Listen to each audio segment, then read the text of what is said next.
Our next section is data quality. So data quality obviously is one of the key areas around any data governance program. Obviously, without data quality, you really cannot do your job very well. Data quality is essential to uh, the fitness of an organization from the simple standpoint on what it's going to deliver to regulators, if that's the purpose of your data, what decisions are going to be made at the highest levels by your chief executive officers, uh, the financial reporting from a financial side. So data quality is one of the core areas that any data governance program has to address. And within Alation has definitely a unique area. Because Alation gives you a lot of possibilities around this. So through the curation of assets, applying policies and controls, driving the collaboration of the community, and monitoring and measuring, you can really do and work a lot with and apply data quality within Alation. So in the next section, we're going to discuss not about so much data quality, but kind of like what data quality looks like both from a life cycle and from how people tend to view it depending on where they're at in their data quality journey. So let's start with looking at this slide. We have a couple of different areas here. So we have clueness, awareness, emerging, managed, and with managed we have data at rest and data in flight. So this represents sort of I would say a maturity of data quality for an organization. So let's look at the first section. So clueless. So clueless is exactly what it says. You know, you don't have any idea what your data means. You don't understand the context. You don't even know if it's any good.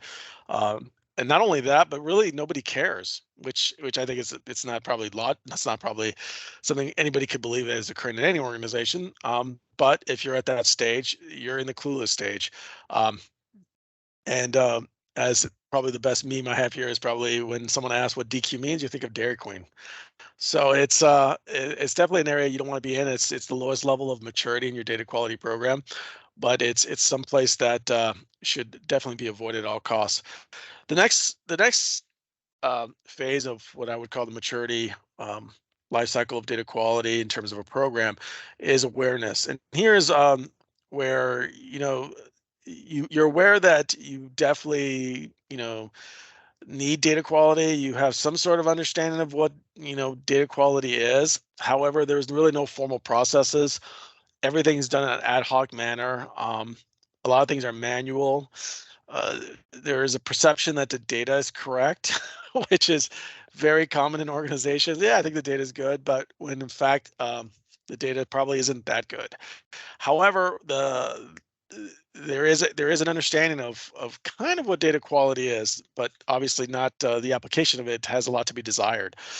I would say at this level, you'll find not the majority, but a good amount of organizations sit in this area.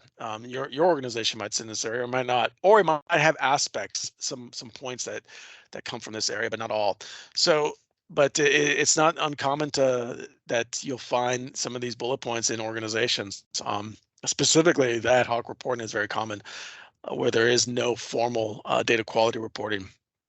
The third maturity phase is sort of the emerging phase. This is where you're looking at data quality rules. You have some rules. You probably do some reporting through some SQL statements or through some other form of scripting writing. You probably understand or have a good idea of the major issues in your organization, but you're probably, maybe not definitely, but you're probably not remediating those issues as well as you can. I mean, you may address them at a very high level, have an idea, but you definitely are not have a program that you could say, hey, we're definitely got these issues under control. But at least you're reporting on the data. At least you have that area covered. The fourth and final area is sort of your managed data. So at the managed data, you really now are addressing data from a very formal and systematic manner. So you've got probably some data quality tools that are actually profiling the data. You probably have some dimensions and metrics. You're applying data metric rules to your data after you've profiled. You definitely have your data stewards defined so that they understand and they're responsible for certain data sets. Within that, you probably have some data that so you're managing your data both at rest and in flight. So you have data quality that's deployed. When data is in flight, you're modifying those rules. You're monitoring results on dashboards, so that's being done, and you definitely have data quality for data when it's at rest or in flight, um, depending on the state of the data. So this are the what I would call the 4 stages or 4 maturity levels of data. It also categorizes probably where you may sit, and you may sit in a couple of these areas as well. So it's not obviously mandatory that you just completely sit one, but you'll find yourself, you possibly, hey, we've got some reporting, but we do have dimensions that we're using, or we have a dashboard that we're reporting on, but we don't have the rules set up.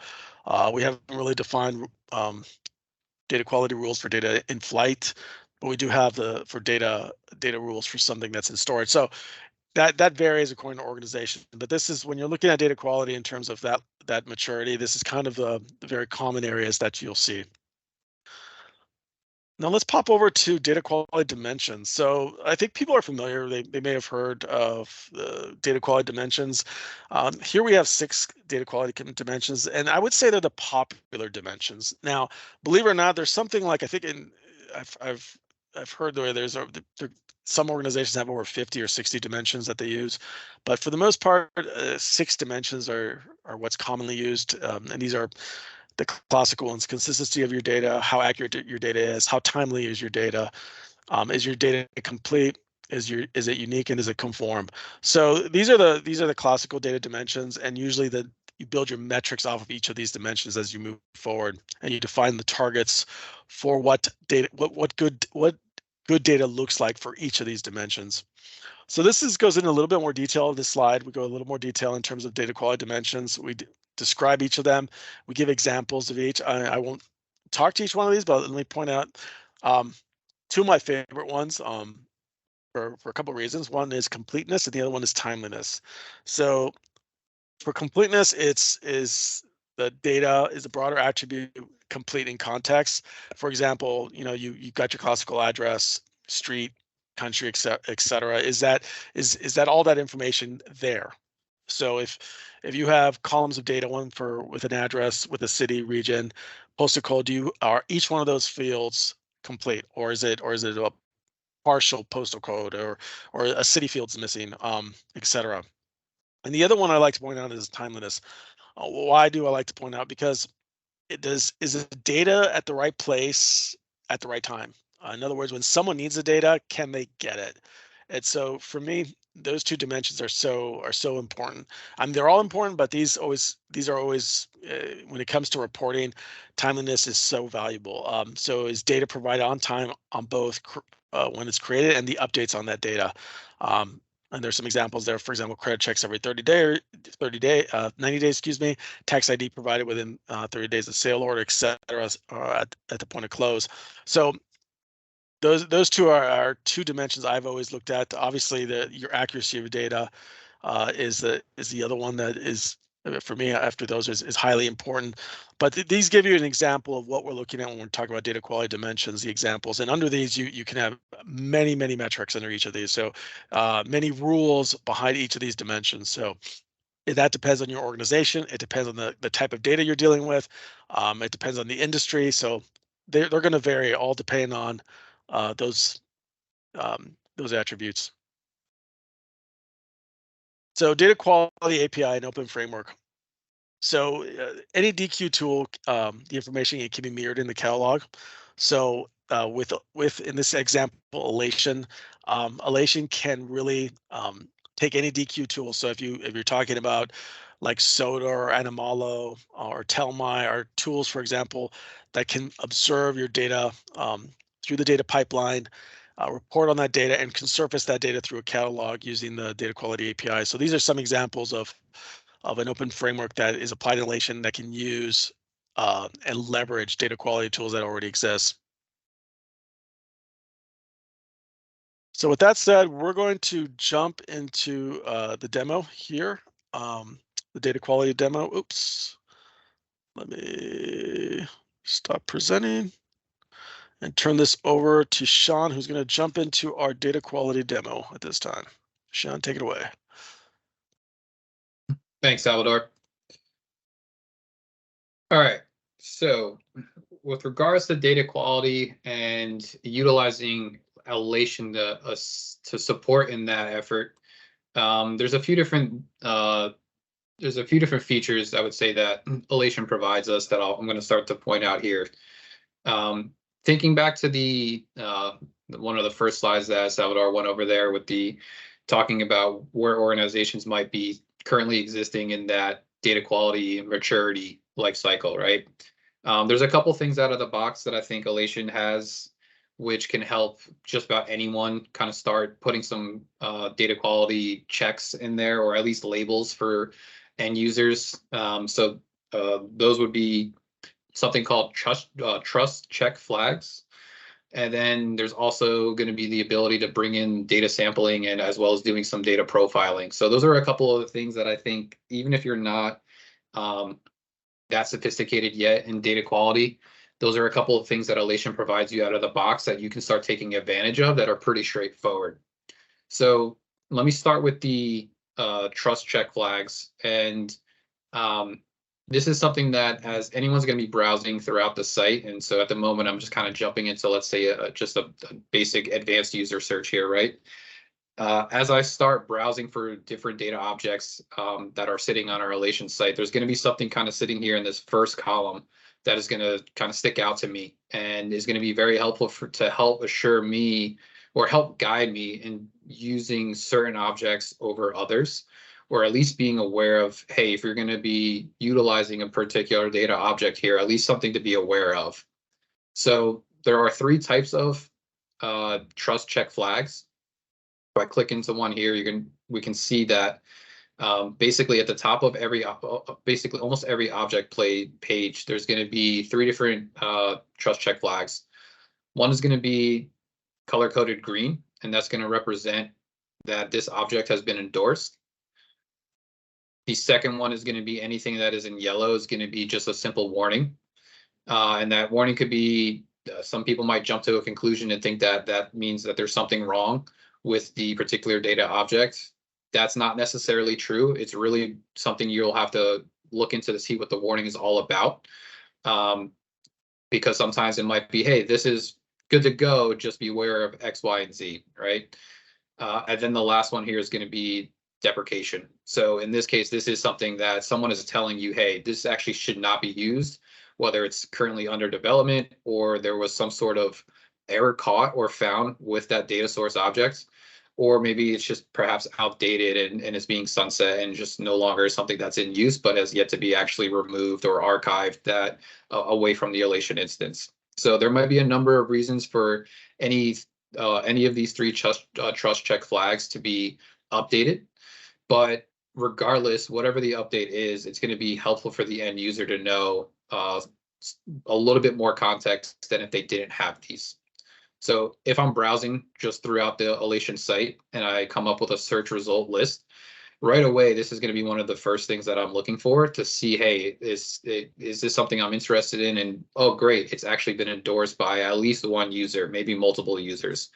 The more endorsements something has, the more trust I'm going to be able to start to build from the start without even looking into a data source and seeing what's inside of it. I'm already going to have a little bit of a foundation of trust that, hey, this is probably something that if it's something related to what I'm looking for, I can trust that it's going to have gone through some sort of peer review process, whether that's a data quality check or has gone through the necessary curation process in the Alation site for me to actually be able to start seriously considering using this or continuing down this rabbit hole of this given data source. So you can see we've got a number of endorsed objects here. You can see that a couple of these actually have not just an endorsement, but also a warning that goes with it. And so that might be something as a, hey, just be aware of if you're going to continue to use it, that's fine. Just make sure you're aware of this warning. Now, if I click into one of these, you can see this actually has 7 endorsements, which is great. Actually, I might have just counted that up, added to that count there a little bit, but we can see all of the people that have currently endorsed this. So ideally, as you're browsing certain sources, you're going to know the other colleagues of yours that are either stewards or owners or experts in this particular data object. And so if I start to see their names populate here, that's going to give me that insurance that I'm looking for. Now, the warnings, as you can see, this actually, if you were following us with our policy portion of the webinar earlier, you can see that this actually is getting an automatic population from the PII data policy. So in this case, we can see that Darren actually updated everyone to say, hey, before you use this, just be aware that there's sensitive information in this table, and you want to make sure that you're being careful as you're using this table for whatever the task it is, that you're not doing it with any negligence, that you're actually being conscious of the data that's involved and making sure that it's not being abused in any way. So the warnings are great. You can come in here and add a warning and add a comment and deliver whatever the message is you want to your end users so that they're aware of that message. And it's the same thing when it comes to the deprecate. You're also able to add messages in here explaining to your users why you've actually added this particular update. So trust check flags right out of the box are going to be great ways for you to start to, as you're beginning your curation of your site and adding descriptions and all the other context around your data objects. For your end users, this is really going to be one of the first things they see and are hoping to see as they're browsing throughout the site and considering looking into any of your data objects. So pretty straightforward. Color-coded system, endorse, warn, deprecate. One good thing to know about one good feature I have found when it comes to the deprecation of objects is if I were to click into one, and I'm just going to do a little test here for you guys. Oh, that's not a good example.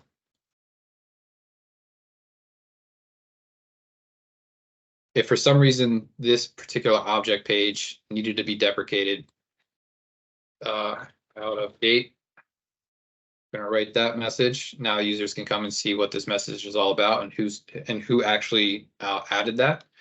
But we're also going to get a little update here on terms of the lineage view. And we'll get into lineage a little bit more in depth later on, but I wanted to just call this out here to let you guys know that anytime you deprecate something, any other data source objects that are downstream from this particular object that's now been deprecated are automatically going to be kind of outlined in red here in your lineage view.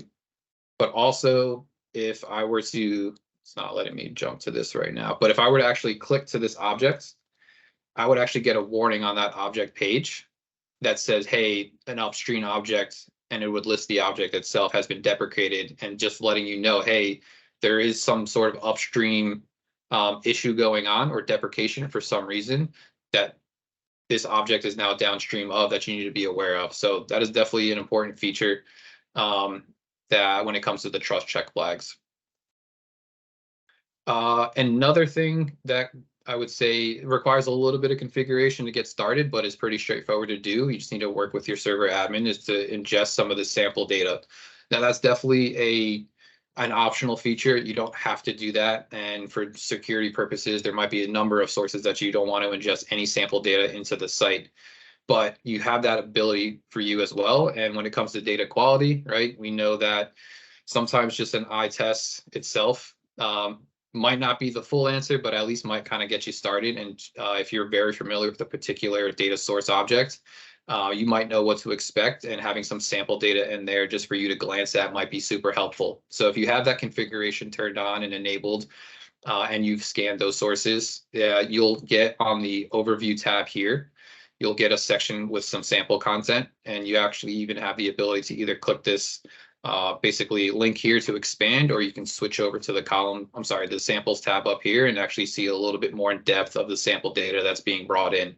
So again, in terms of the mindset of data quality here and the data quality maturity, even if you're not a sophisticated data quality user yet, and you don't have a program built out, you have a couple of these out of the box features to allow you to kind of just get a quick sense of what's going on with some of your data. All right, so moving on a little bit further. Actually, if I were to, there's one more thing I wanted to see if, actually, no. I'm sorry, actually, here we go. So along the lines of data sampling, you have the ability to also do some profiling of the data, which is just going to kind of give you some of the sample of those data values within the column. as well as also give you some of the frequency. Now, in this particular case, right, we've got a view ID, so I wouldn't expect there to be multiple IDs necessarily. I guess it depends on the source, but in this case, we can see some of the sample frequency. So if you also wanted to just get a quick glance and you were expecting a set of recurring values, right, this would be a great place for you to kind of just quickly check in on that as you drill down into the column level. All right, so another feature that Alation has built in here is going to be called your data health. As you start to browse objects, you'll see this health tab here at the end. And depending on the rules and policies that you have in place and the data quality metrics that you're looking to apply to a number of your different objects, you can actually kind of start to integrate that into your Alation instance here. And just by browsing, start to get a glance at how those data quality metrics are holding up across all of your data sources that you've applied those metrics to. So you can see in this case that we have 3 different data quality metrics that are being applied to this channel views table. And we can see that it looks like by the status column here, we've got 2 of those 3 are actually fine. It's satisfactory, it's sufficient. There's no problems there, but we do have one issue here with regards to the ratings column. And if I wanted to look into a little bit further with regards to this particular rule, kind of going back to our policy library, right? This is a place you can continue to build out and include a lot of these rules that you're looking to apply. So if I wanted to know why this particular column didn't meet the criteria, I can start to see, okay, well, what's going on here? We can see we've got a scoring methodology. We can see percent scores, statuses on what those, depending on the score itself, what that gets categorized as, and get any other context that's relevant to my my table here. So having the data health is definitely going to be a great feature to kind of start building out rules and metrics that you don't have to necessarily jump to your data source for. You can actually kind of view that from within the Alation site itself and not have to leave it to kind of get an update of what's going on within that particular data table. And obviously, this is something that you want to be something that's a living feature, right? And this is the health tab is going to be something that allows it as you schedule out your data scan, your data source metadata scans on a routine basis. This is something that's also going to be scheduled as well. That's going to allow you to get up-to-date information on what's going on in any of those tables. Okay, the last thing I wanted to show is you might be working with some data quality sources that or data quality tools that you're looking to integrate. And I think there was a slide that Salvador had showed at the end there and talking about APIs, right?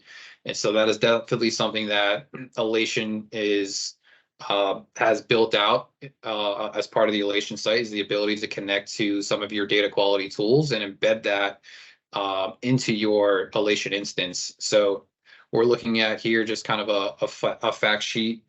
And in this particular case, we've actually are utilizing the Actionable data quality tool and have ingested that and have integrated that into our Alation site here. So for this is a table that on our Actionable site, we've actually built out some data quality metrics, integrated that into Alation so that as we're browsing to this particular table page, we can actually get a quick glance on how that is actually performing and actually jump to that within our Actionable site itself and see exactly what's going on. So if there was anything in that particular data quality section here that stood out to me and I needed to take a closer look, I can just quickly hop to that page and get a clear look of what's going on. So you can see this is actually running on a daily basis. And as of late, we've actually been getting some error messages. And now I can actually jump to action here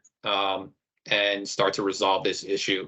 And so you can see how integrating this and starting to automate this is going to be a huge lift for you to stay up to date. And we're going back to some of those dimensions that Salvador had pointed out in those data quality slides, right? Some of those are timeliness, completeness, right? Those are all going to be key things so that when a user comes along and wants to start to use a particular data source, that they know right away, yes or no, that it's something that's ready to go and be used at that moment in time. Or if there's something wrong that needs to be fixed, that we can at least start to diagnose that root cause and start to resolve that as fast as possible, thus expediting the life cycle of that issue and getting that user back up and running to be able to use that table for whatever their project is. Okay, so that pretty much covers everything I wanted to go over with data quality within your Alation instance. So hopefully that was helpful. And with that being said, I will leave it there. Thank you, Sean.